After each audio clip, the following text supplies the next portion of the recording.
Hey everyone, welcome to my channel, Books, Scares, and Purrs. My name's Leslie, and we will briefly be talking about Creation Lake.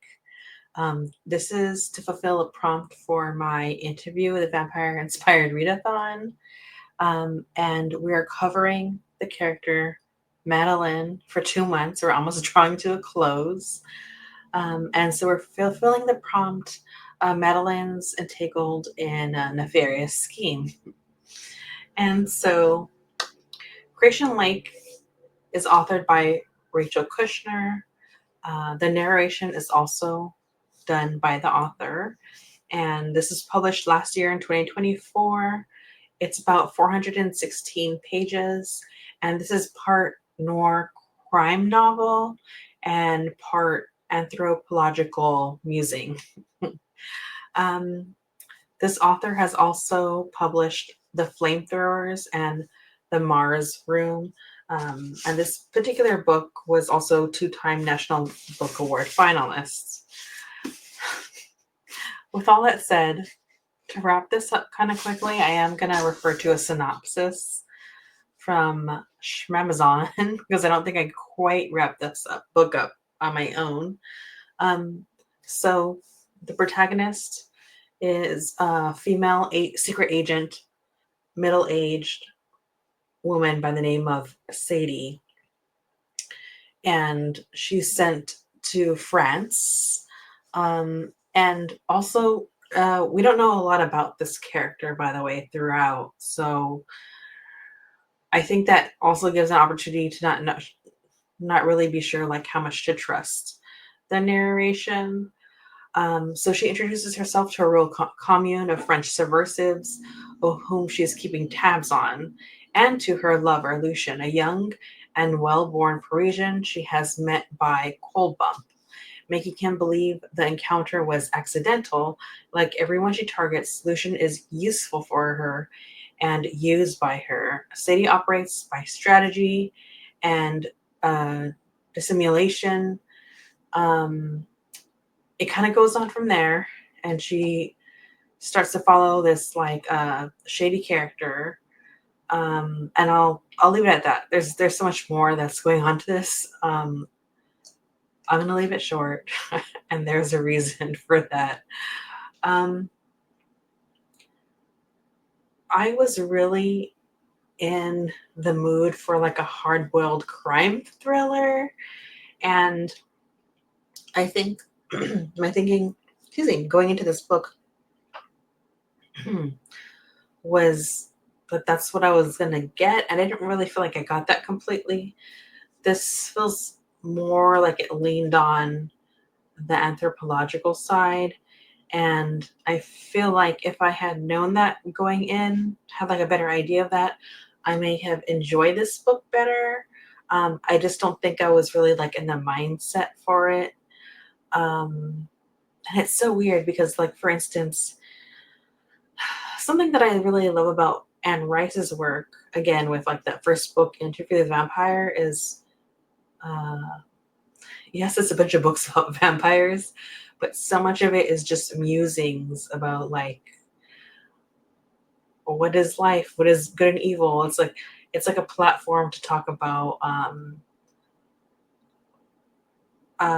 kind of like poking holes or questioning one's religious belief and also like one's own existence. And so I really enjoy those tangents. And so I think I just should have like gone in with that kind of like mentality. If I had, I may have enjoyed this book more, but it didn't grab me. I try to switch to dual, um, like listening to the audiobook and reading the book. I did not realize that the author is the one that read the book because I didn't like the narration. I wish that she had let someone else narrate it because there's this lack of like shifting tone or like voices, or I mean I know so much is like heavily from the protagonist, but it's just very flat, and so that doesn't really help like the reading experience. So I don't want to say too much more than that. It's not that like, it's not that it's not a story worth reading. It just didn't capture me. And so that's why I don't want to go into it too deeply. I don't think I could say more than that. Um, what I will say is that if you're going to maybe buy or borrow this, I would say borrow it first. And if you're not into it within the first 100 pages, you're just not going to be into it. So borrow would be the way to go. So since I'm reading this for the Interview the Vampires by Readathon, the first question is, why does this character have this book on their shelf? I think Madeleine would actually understand the humor better in this book than I would. I wasn't really catching the humor. And since I was getting frustrated and with my experience with the book, I tried to look at like other reviews to see what I was missing.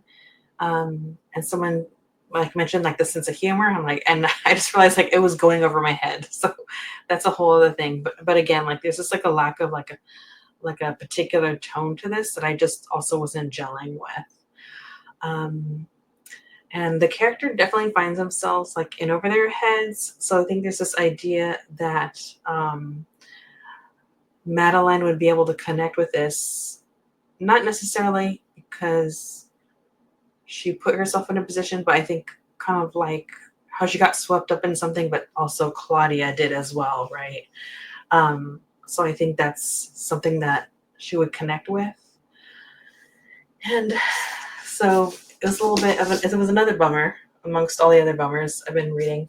So I don't know. I have a buddy of mine that might like this better than I will, but I'll reach out. If not, this book, Thirst, and Midnight Library are all going to go to my local cafe because I could not get into that. And lastly, what book would I recommend to Madeleine? You know, just recently I was chatting with Lynn from Mad World, and because she's reading another Chana Melville book. So I would suggest Perdido Station. This book will just like rock your socks off. This is about, if I remember, it's been a while. This is about a scientist that cracks, I guess, a particular, I guess you could say prove a theory, right? Would be the particular language. And because of that, because this particular act of what they are able to do, they're actually, I want to say they're like defying God and upsetting the devil, if I remember that's right, because the scientist is able to do something that Satan has never been able to accomplish, right? And so it's just a wild sci-fi ride, and I think that Madeleine would get a kick out of it. There'd be something that's just so dark about this book, but it would also just like tap into breaking away from like the idea of like a liminal space and a liminal thought, and just that like rebellious nature of just kind of yeah, going boom, as the character says, and just being wildly authentically yourself. I don't know, I'm going off on a tangent here, but that was just on my mind. Um, Hopefully this very short review was somewhat helpful. Again, there are so many other great reviews about this book, so maybe it'll just gel for someone else more. I would just think that if you're looking for a book that leans more on like hard-boiled crime, I don't know, it didn't hit for me. But if this book worked for you, please let me know what you thought. What am I missing? What is going over my head? Because there's clearly something that is. And also, if you're participating in this Interview the Vampire Inspired Readathon, let me know what book you read for this particular prompt if you happen to be reading something different than what I did today. I'm definitely not having the greatest reading experience for this readathon. Claudia is going to be up next in the next couple months, so I'm hoping the books that I chose for Claudia will be a better experience. And in the meantime, The last book I'll be reading is When Books Went to War, and this will be for a live show, so just keep your eyes peeled for that. I still have to generate the link and all that. All right, everyone, take it easy. Thank you for being here. Life is chaos. Be kind to yourself, be kind to others, and read more books. Bye.